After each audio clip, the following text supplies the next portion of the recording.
Hello and welcome to the class. तो आज अपन कॉस्ट ऑफ कैपिटल के क्वेश्चन आंसर स्टार्ट कर रहे हैं, ठीक है। तो अपन क्लास में एक एक क्वेश्चन करेंगे और जो भी क्वेश्चन सेम होंगे वो मैं आपको बता दूंगा कि ये क्वेश्चन सेम है, और जो क्वेश्चन इंपॉर्टेंट होंगे वो भी बता दूंगा, ठीक है। तो स्टार्ट करते हैं। इलस्ट्रेशन में 5 years ago सोना limited issued a 12% irredeemable debenture at 103 at the premium of 3 at par of 100. The current market price is 94. If the corporate tax is 35%, calculate the cost of debenture capital. तो सबसे पहले क्या देखना है, ये irredeemable debenture है, तो formula क्या होता है, I upon NP 1 minus T, ठीक है। तो अपन इसमें I कितना है, सबसे पहले I कैलकुलेट करेंगे 12% of face value, that is 12। और NP मैंने क्या बोला था, अगर मार्केट प्राइस दे रखी है तो मार्केट प्राइस यूज करेंगे, that is 94 rupees, 1 minus T, that is 35%। इसका आंसर आता है 8.3%, ठीक है। इलस्ट्रेशन नंबर 2, ये रिडीमेबल डिबेंचर का क्वेश्चन है, ठीक है। ठीक है, a company issued a 10% debenture of 100 each at a premium of 10%, मतलब कितने में इशू हुआ, 110 रुपीज में। नेट प्रॉफिट कितना है, 10 रुपये, 110। नंबर ऑफ ईयर्स कितने हैं, 5 years। डिबेंचर और रिडीम एट अ पार में है, तो मतलब रिडीमशन वैल्यू क्या हो गई, 100 रुपीज। टैक्स कितना हो गया, 35%। स्टार्ट करते हैं calculation. Answer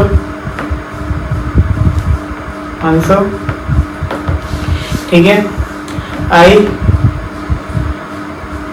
into 1 minus T plus RV minus NP upon N divided by RV plus NP divided by 2, ठीक है।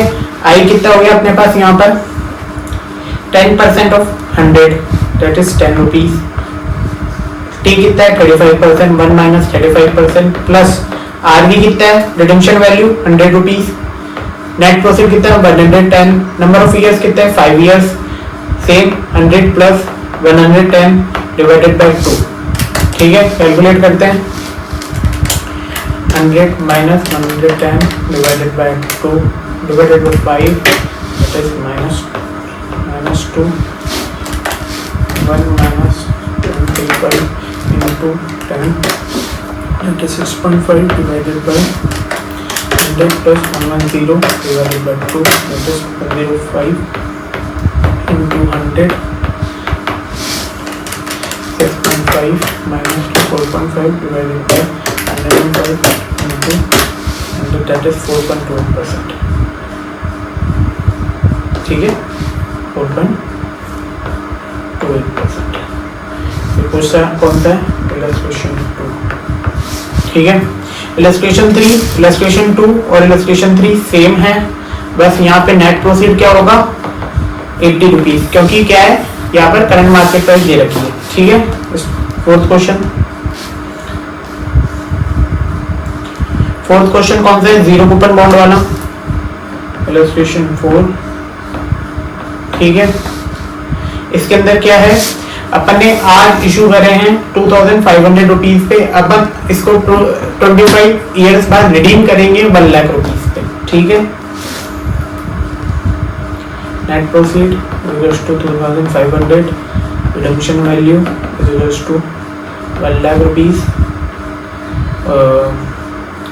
Number of years equals to 25 years, ठीक है। 2500 1 प्लस R की power 25 equals to 1 lakh rupees, 1 plus R की power 25 equals to 40 rupees, ठीक है। R को अब अज्यूम करते हैं 15% और R को that is lower limit, upon calculation of IRR करेंगे अब, ठीक है। कैलकुलेशन ऑफ IRR, ठीक है। तो R अपन ने लोअर लिमिट क्या अज्यूम करा, 15%, हायर लिमिट अपन ने अज्यूम करा 16%, ठीक है। 1 plus R that is 15%, 1 plus 0.5 ठीक है 1.15 into square cube 4 5 6 7 8 9 10 11 12 13 14 15 16 17 18 19 20 22 23 24 25 that is 32.91। ठीक है सेम अपन 1.16 की पावर 25 करेंगे 1.16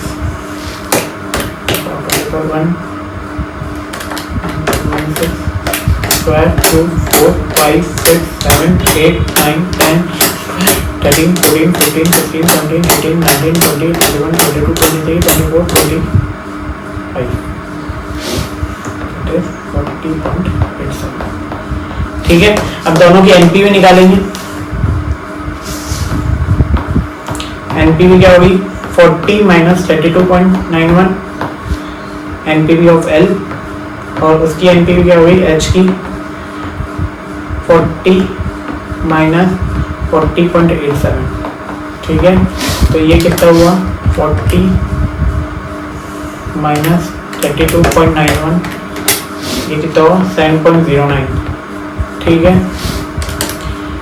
0.87 माइनस 0.87। अब अपन फॉर्मूला लगाएंगे आईआरआर का फॉर्मूला क्या होता है lower rate plus NPV of L minus NPV of L minus NPV of H और एच माइनस टी। ठीक है एच माइनस एल। ठीक है एनपीवी ऑफ एल कितना है 15 सॉरी एल कितना है 15%। एनपीवी ऑफ एल है 7.09। ठीक है NPV of L 7.09 minus minus plus हो गया 0.87। ठीक है 10.09 प्लस 0.87 10.96 और ये कितना हो गया 1%। 10.96 divided 10.09 divided by 10.96 into 1 that is 15.89%। ठीक है तो अपन आंसर देख लेते हैं एक बार आ जाओ। ठीक है 15.89%। ठीक है आ जाइए। उसके बाद नेक्स्ट इलस्ट्रेशन है अमोर्टाइजेशन ऑफ बॉन्ड का। इसके अंदर क्या दे रखा है कि अपन एक बॉन्ड इशूअर है और 5,000 रुपीज। ठीक है वो अपन 5 इयर्स में अमोर्टाइज करेंगे 1,000 रुपीज ईच ईयर। ठीक है और कूपन रेट क्या है 8%। ठीक है स्टार्ट करते हैं illustration. Illustration number 5 coupon rate equals to 8%। Total value of bond कितना है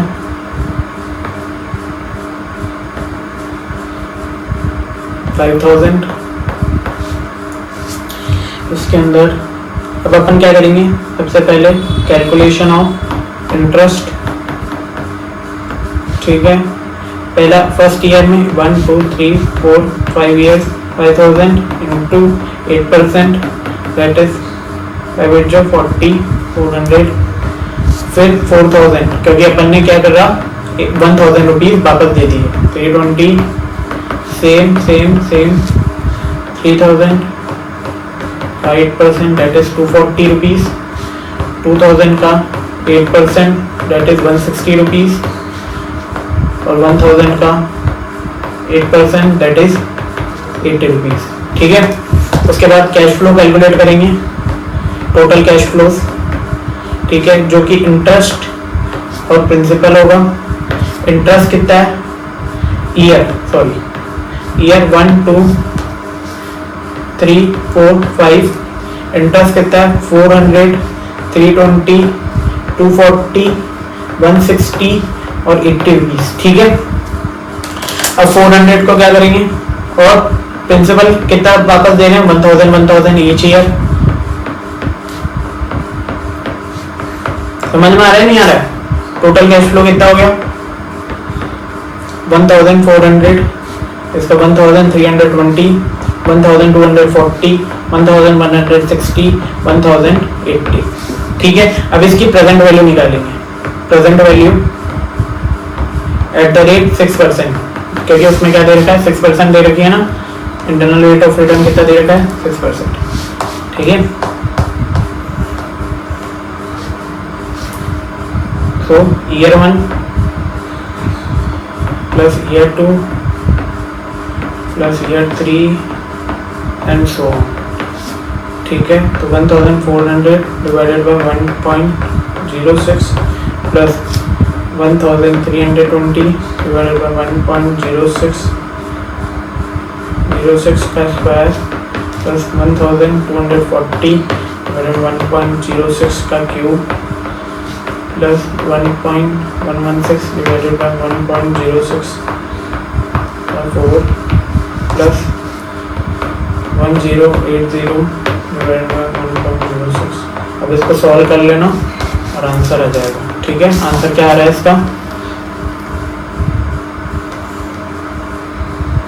टोटल आंसर आ रहा है 5262.62, ठीक है।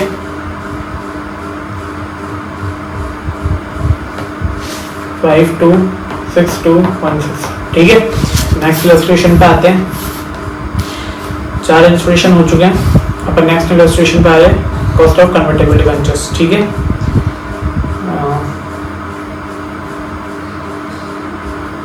ठीक है, इसका अपन एग्जांपल नंबर 3 भी कर रहे हैं, है ना। एग्जांपल नंबर 3 स्टार्ट करेंगे, ठीक है। इसके अंदर से रिडेम्पशन वैल्यू निकालना सिखाऊंगा मैं, रिडेम्पशन वैल्यू, ठीक है।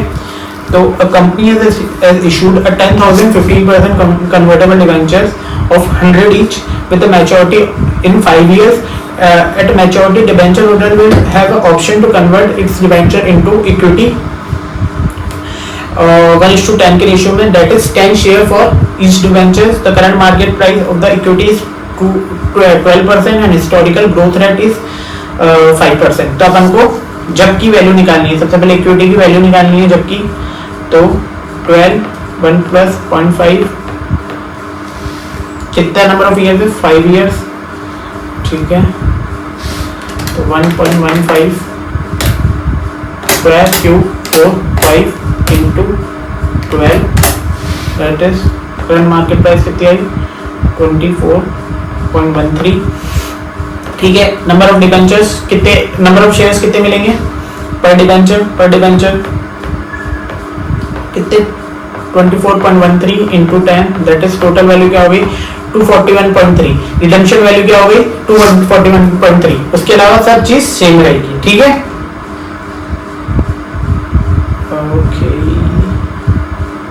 ओके अपन ने इसमें 15% ले ली थी ग्रोथ रेट, इसके अंदर 5% है, तो अपन वापस कैलकुलेट करते हैं इसका 1.05 स्क्वायर क्यूब 4/5 इंटू 12, ठीक है। तो अपन एक बार रब कर लेते हैं इसको, अपन ने बस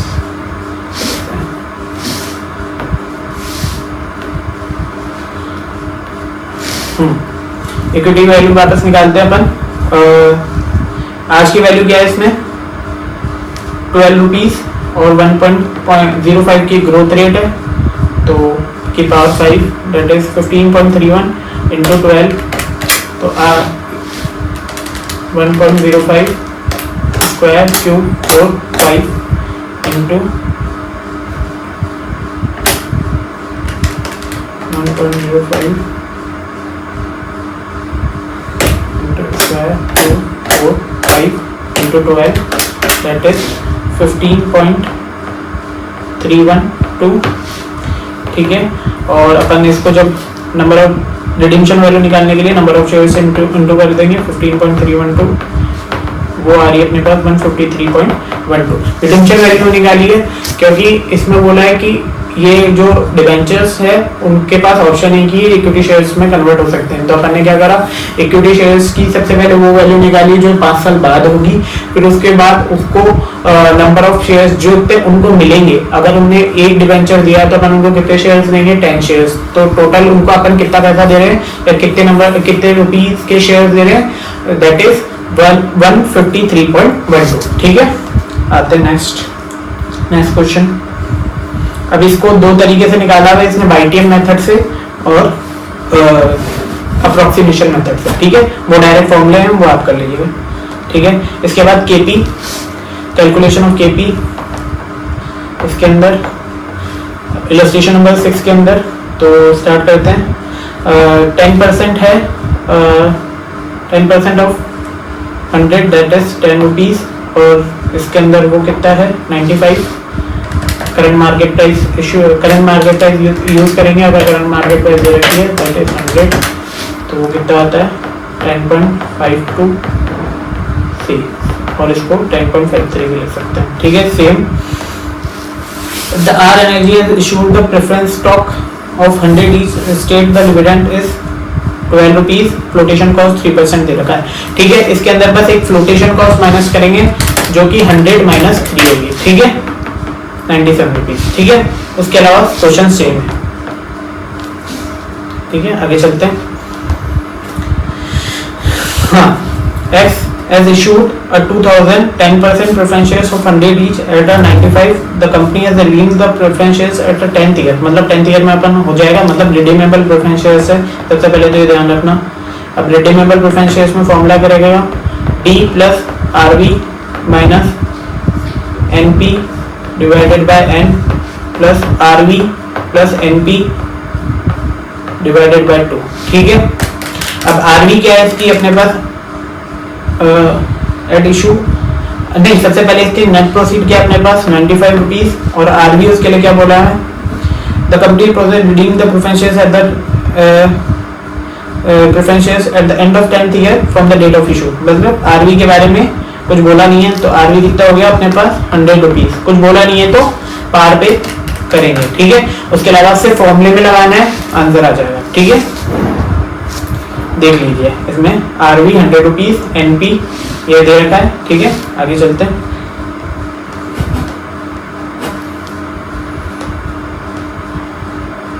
इलस्ट्रेशन नंबर 9 करते हैं।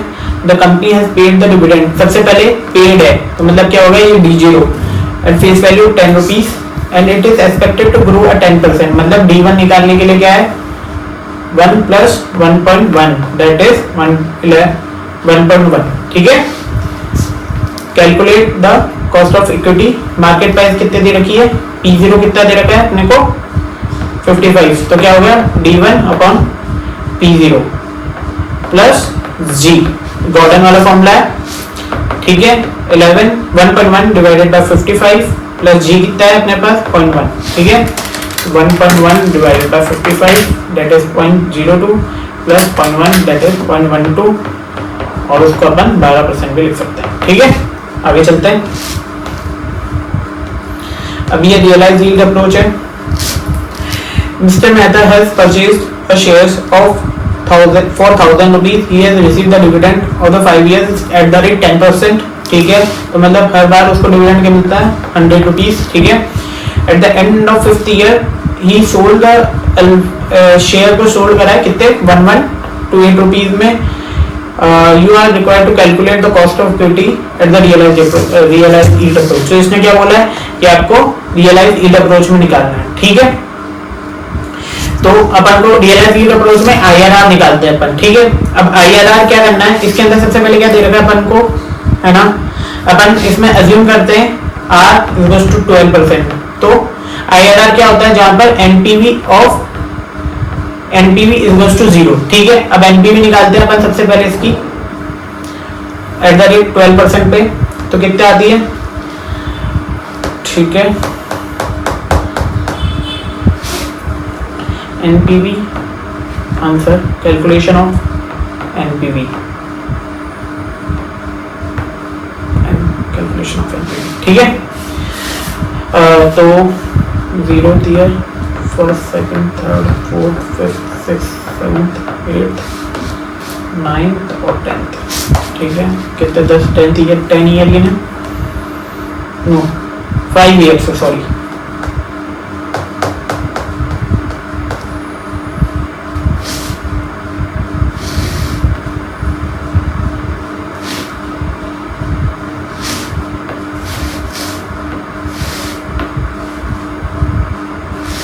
ठीक है। कैश फ्लो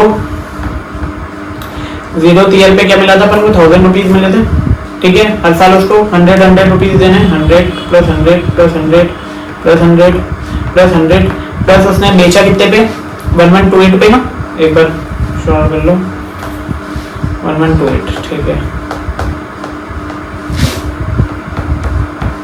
ठीक है। अब अपन को 12% के हिसाब से इसकी प्रेजेंट वैल्यू निकालनी है, तो 1.12 दैट इज 0.89 पीवीएफ, इसका तो ये 1 ही आएगा, ठीक है 1 डिवाइडेड बाय 1.2.797 0.711 0.635 0.567, ठीक है। तो अपन कैलकुलेट करते हैं इनटू, अब इसको पीवीएफ इनटू कैश फ्लो, तो आंसर क्या आ रहा है 0, ठीक है 0 ऑलमोस्ट 0 आ रहा है। तो IRR is equals to cost of equity, यहाँ पर क्या है जो इसने दे रखी है वही कॉस्ट है, ठीक है दैट इज 12%। नेक्स्ट क्वेश्चन पे चलते हैं।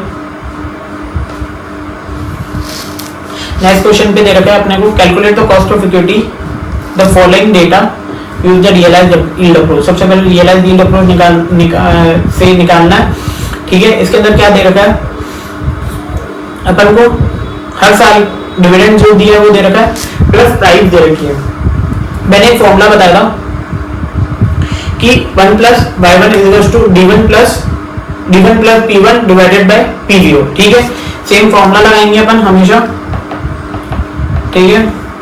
तो 1 प्लस अपन को फर्स्ट ईयर का कुछ नहीं दे रखा, p0 फर्स्ट ईयर में तो यूज ही नहीं कर सकते कि फर्स्ट ईयर की p0 नहीं है अपने पास, नीचे क्या लेंगे, ठीक है। सेकेंड ईयर से यूज करेंगे 9.75 डिवाइडेड बाय 9, सेम इसी तरीके से हर बार कैलकुलेट करेंगे। उसके बाद ये ज्योमेट्रिकल मीन मेथड लगाएंगे, ठीक है, इनटू करते हुए ये क्या है डिवाइडेड बाय, ये ध्यान रखना कि जो n है ना वो 4 है, क्योंकि नंबर ऑफ ईयर्स अपन ने कितनी बार कैलकुलेट करा है 4 बार, तो नंबर ऑफ ईयर्स कितने हो गए 4 बार, ठीक है। तो 1.19444 इंटू 1.2821 इंटू 1.0609 इंटू 1.0772, ठीक है। अब इसको क्या करेंगे, 2 बार रूट दबाएंगे, तब में क्या आएगी 4 की वैल्यू आ जाएगी, -1 करेंगे इंटू 100 करके आएगी 15.016% आ रहा है, ठीक है दैट इज 15%। आइए अगला क्वेश्चन, ये क्वेश्चन इंपॉर्टेंट है। उसके बाद ये नेक्स्ट क्वेश्चन है CAPM का क्वेश्चन है। RF दे रखा है इसके अंदर कितना 10%, बीटा दे रखा है 1.75 और RM जो दे रखा है 15%। तो अपन क्या करेंगे RF प्लस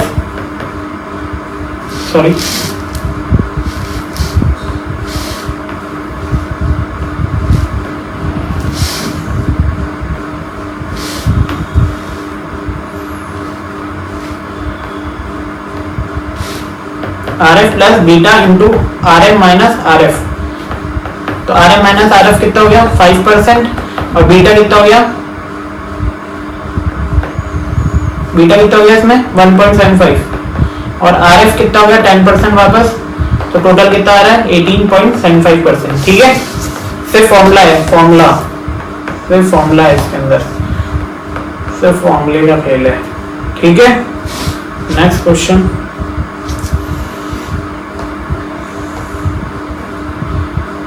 देखो the face value of equity shares is 10 each while the current market price is 200. Company is going to start a new project and planning to finance its partially by new issue and partly by retained earning, मतलब कुछ new issue से और कुछ retained earning से। You are required to calculate the cost of equity as well as the cost of retained earning if the issue price is 190 and flotation cost is 5 rupees. Dividend at the end of the 5 years is expected to be 10 and the growth rate is 5%, ठीक है। तो क्या होगी इसमें cost of equity ही cost of retain earning होगी, ठीक है, ठीक है। जो current market flotation cost minus करेंगे, flotation cost minus current market price minus flotation cost जो उसने 5 रुपीज दे रखी है वो माइनस करेंगे, ठीक है। उसके अलावा ये ठीक है ना। आगे चलते हैं। ADC limited provide the following, calculate the cost of retain earning. तो क्या है, D0 दे रखा है, अपन क्या करेंगे, D0 से पहले D1 निकालेंगे, क्योंकि D0 से काम नहीं चलता, D1 से काम चलता है। 4.19 1.05, ठीक है, 1.05 into 4.19 that is 4.3995, ठीक है। और उसके बाद डायरेक्ट गॉर्डन वाला फॉर्मूला लगाएंगे और आंसर आएगा, ठीक है। सेम ये CAPM है। आगे चलते हैं। ये क्वेश्चन देखिए, cost of equity of company is 10.41% while the cost of retained earnings 10%, मतलब दोनों की कॉस्ट अलग अलग दे रखी है अपन को। There are 50,000 equity shares of 10 each and retained earnings 15 लाख रुपीस, ठीक है। सबसे पहले क्या दे रखा है, retained earning 15 लाख दे रखी है ना। और जो अपने पास क्या दे रखी है, 50,000 into 10, मतलब बुक वैल्यू निकालनी है। बुक वैल्यू 50, रिटेन अर्निंग की बुक वैल्यू हो गई 15 लाख, और जो इक्विटी की बुक वैल्यू कितनी हो गई 50,000 into 10 5 लाख रुपीस, ठीक है। टोटल की होगी 20 लाख रुपीस। अब current market price of equity दे रखी है, वो कितनी है 50 रुपीज, तो टोटल कितनी हो गई 50,000 into 50 that is 25 lakh rupees. अब इस 25 लाख के अंदर रिटेन अर्निंग भी इंक्लूड है और इक्विटी की वैल्यू भी इंक्लूड है। तो अपन कैसे पता करेंगे इक्विटी कितनी है और रिटेन अर्निंग कितनी है, जो भी वैल्यू, जो भी मार्केट प्राइस आएगी इक्विटी की, उसको डिवाइड करेंगे in the ratio of book value, ठीक है। तो मतलब रिटेन अर्निंग कितना हो गया 3:1, मतलब 3/4, 25 lakh into 3/4 that is 25 into 3 divided by 4 that is 6.25, 25 into 3 divided by 4 that is 18.75 lakh. और ये तो हो गई किसकी, रिटेन अर्निंग की वैल्यू, और इक्विटी की कितनी हुई 25 divided by 4 that is 6.25 lakh.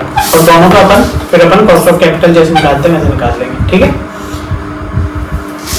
Question start कर देते हैं। क्वेश्चन नंबर 17, इसको बुक वैल्यू 8 के हिसाब से, मार्केट वैल्यू 8 के हिसाब से निकालना है। डिबेंचर दे रखे, प्रेफरेंस शेयर दे रखा है, इक्विटी दे रखी है, ठीक है। डिबेंचर की वैल्यू दे रखी है 5 लाख रुपीस, प्रेफरेंस शेयर्स की वैल्यू दे रखी है 5 लाख रुपीस, इक्विटी की वैल्यू दे रखी है 10 लाख रुपीस, ठीक है। डिबेंचर की मार्केट वैल्यू दे रखी है 105, प्रेफरेंस शेयर्स की दे रखी है 110, इक्विटी की दे रखी है 24 रुपीस। उसके बाद ये केडी कैलकुलेट करने के लिए रखा है, ये केपी कैलकुलेट करने के लिए, केई कैलकुलेट करने के लिए दे रखा है, ठीक है।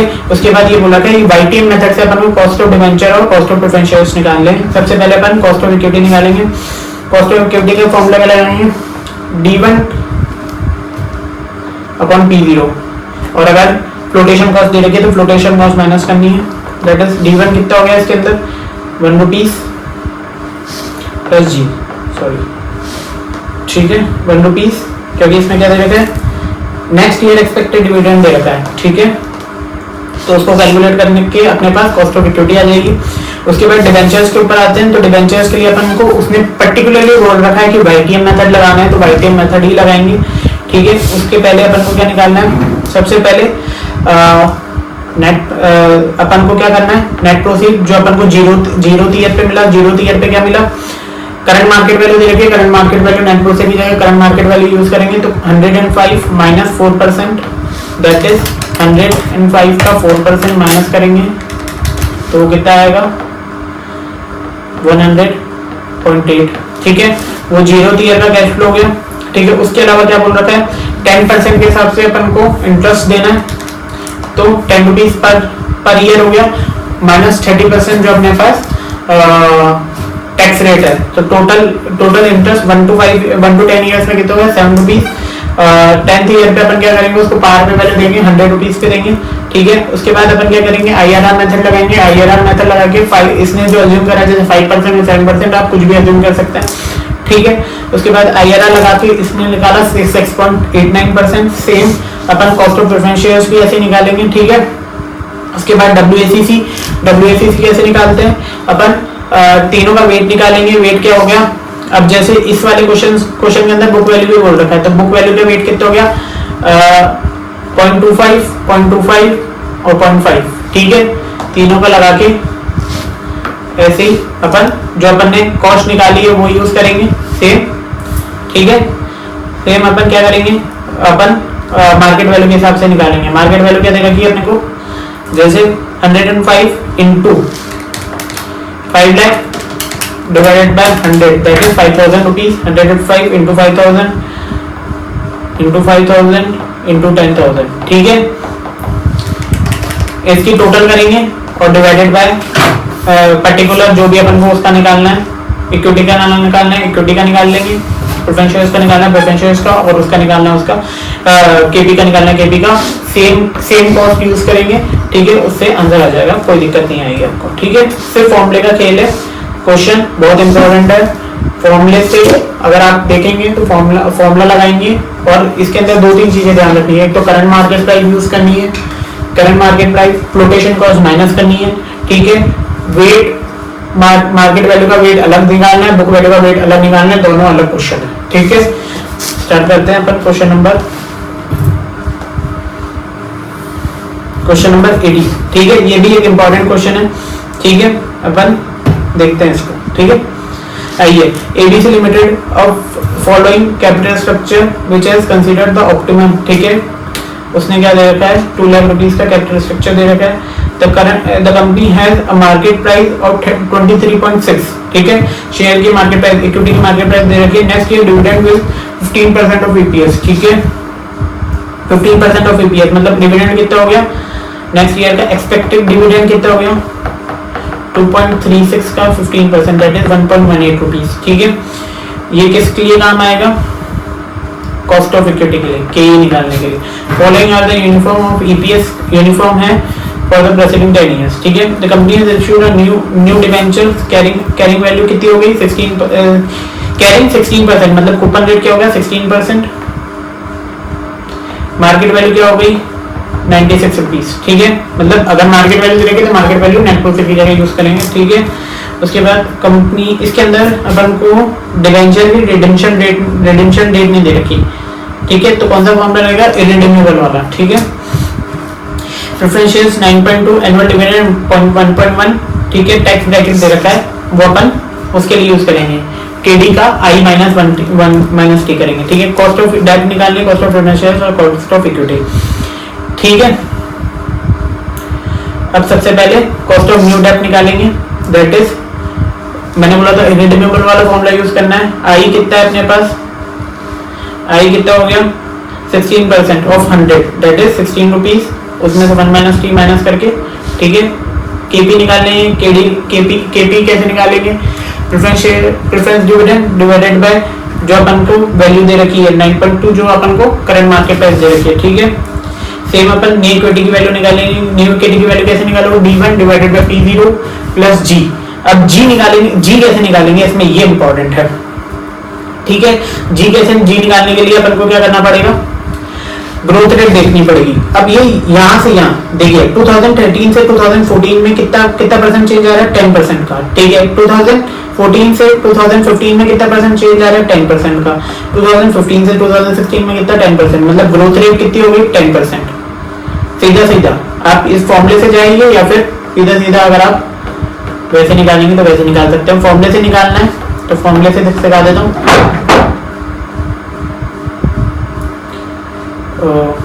रुकिए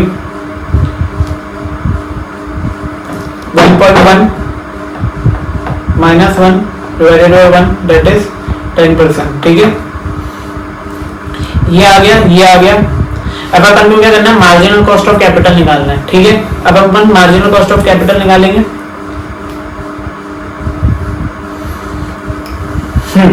मार्जिनल कॉस्ट ऑफ कैपिटल निकालने के लिए अपन ने क्या बोला था, इसने क्या दे रखा है, वेट दे रखे हैं तीनों के। अब तीनों के वेट ले लेंगे।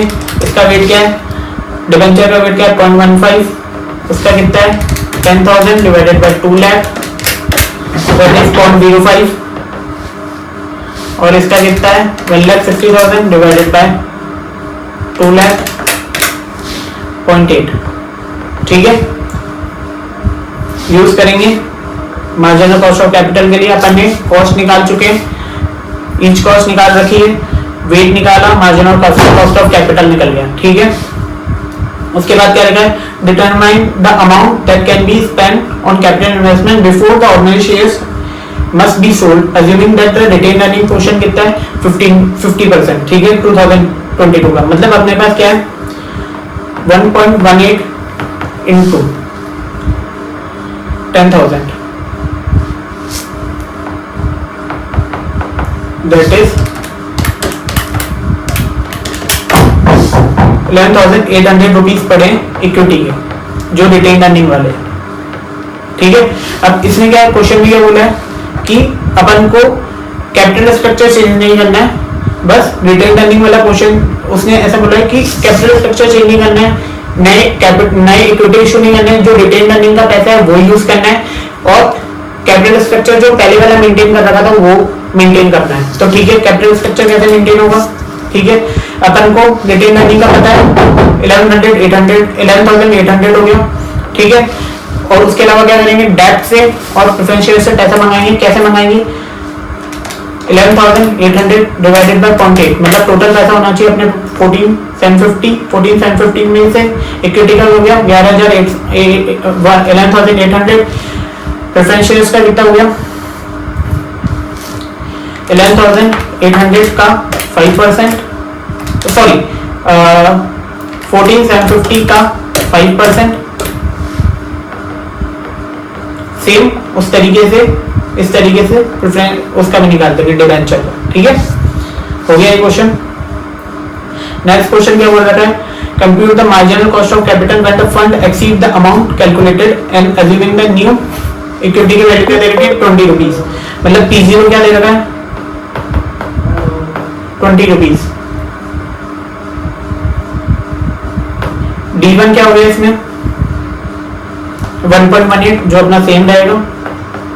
अपन इक्विटी की वैल्यू कैलकुलेट कर लेंगे, कॉस्ट ऑफ इक्विटी इज 15.9, बस कॉस्ट ऑफ इक्विटी चेंज हुई है, उसके अलावा कुछ भी चेंज नहीं हुआ है, वेट बिल्कुल सेम रहेगा।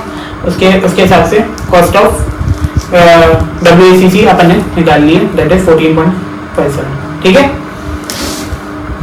बस इसके इस क्वेश्चन के अंदर ये ध्यान रखना है कि determine the amount that can be spent, तो उसने बोला है कि अपन को नए इक्विटी इशू नहीं करने हैं, सिर्फ रिटेन अर्निंग का पैसा यूज करना है, बट कैपिटल स्ट्रक्चर सेम रहना चाहिए। मतलब अपन डिबेंचर और प्रेफरेंस शेयर्स इशू करेंगे, जो उनसे पैसा मंगाएंगे, किस हिसाब से मंगाएंगे भाई 11,800 इक्विटी का पैसा है, इक्विटी का वो कितना होना चाहिए 0.8, तो टोटल कितना हो गया 14,750, उसका 5% कितना हो गया प्रेफरेंस शेयर्स का, उसका 15% कितना हो गया डिबेंचर का, ठीक है। Okay, next question.